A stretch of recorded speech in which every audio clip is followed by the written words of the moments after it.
Praise the Lord. இன்று நாம் பார்க்க போகிற மிஷனரியின் பெயர் தாமஸ் வாக்கர்.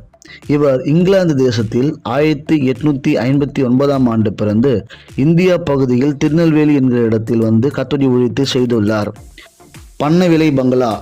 அங்கு செல்வதற்கோ பலருக்கு பயம். ஏனெனில் அங்கு சென்றவர் எவரும் தனி மனிதனாய் திரும்பியதில்லை.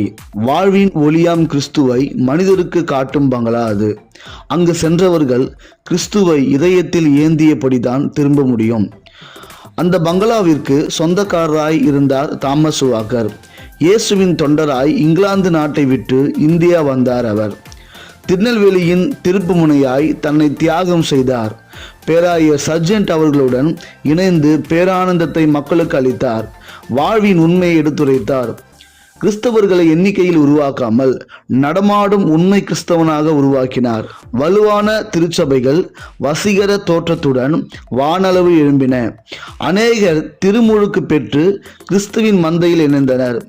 சிந்தையில் மகிழ்ந்தனர், செயலில் உயர்ந்தனர். வாக்கர் கிராமம் கிராமமாய் நடந்தும் மாட்டு வண்டியில் சென்றும் ஊழியம் செய்தார்.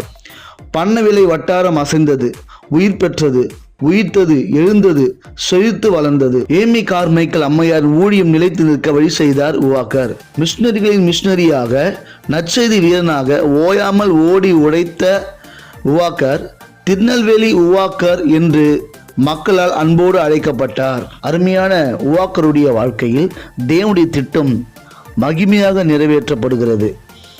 எனக்கு அன்பான சகோதரனே, சகோதரியே, இங்கிலாந்து தேசத்தில் பிறந்த வாக்கர் நம் இந்திய தேசத்திற்கு வந்து திருநெல்வேலி பகுதியில் மிகப்பெரிய ஒரு எழுப்புதல் வீரனாக செயல்பட்டிருக்கிறார். இதே தேசத்தில் பிறந்த நாம் தேவனுக்காக என்ன செய்ய போகிறோம்? அர்ப்பணிப்போம், கர்த்தருக்காக தொண்டு செய்வோம். கர்த்தர் நம்மை ஆசீர்வதிப்பார். God bless you. கொஞ்ச காலம் இயேசுவுக்காக கஷ்டப்பட்ட